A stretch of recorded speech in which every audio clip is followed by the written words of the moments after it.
My name is Warren Cornwall. I'm a freelance journalist and contributing correspondent to Science magazine. I recently spent 3 weeks in Bangladesh reporting stories with the support of the Pulitzer Center on Crisis Reporting. I went to Bangladesh to investigate how the country is preparing its coastal areas to deal with climate change. Much of the country is a low-lying river delta created by three huge rivers, the Brahmaputra, the Ganges, and the Meghna. Because it's so low and flat, it's particularly vulnerable to rising sea levels.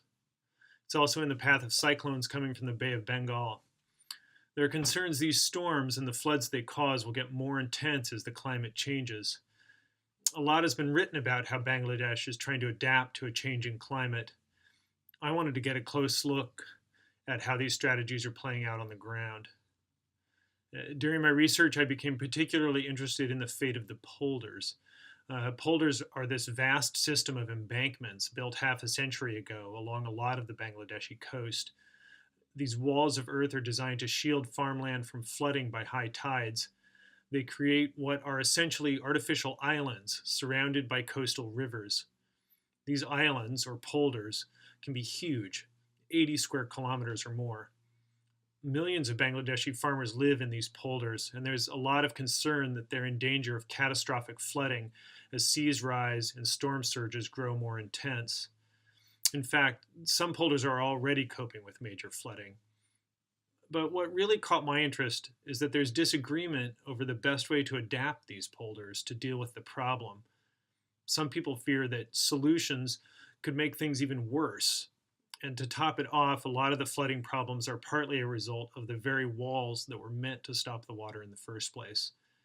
The whole story illustrates just how tricky it is to find viable approaches to climate adaptation. Ideas might look good on paper, just like the polders look like a good idea, but be ready for unexpected surprises. The debate over what to do about the polders also embodies a discussion going on around the world about the best ways to prepare for rising seas. Do you rely mostly on building walls? Or do you try to find a way to live with the flooding? I traveled to one polder in Bangladesh that was hammered by flooding following a 2009 cyclone. There, they are building the embankments higher, even though some scientists say the flooding was made worse by the walls. I visited another polder where government engineers are now flooding some of the land on purpose.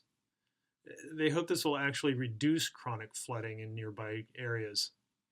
And while that strategy has met with some success, it has also been mired in controversy among local residents. I hope you enjoy my story and the accompanying video. And a big thanks to the folks at the Pulitzer Center on Crisis Reporting. I couldn't have done this story without them. Thank you.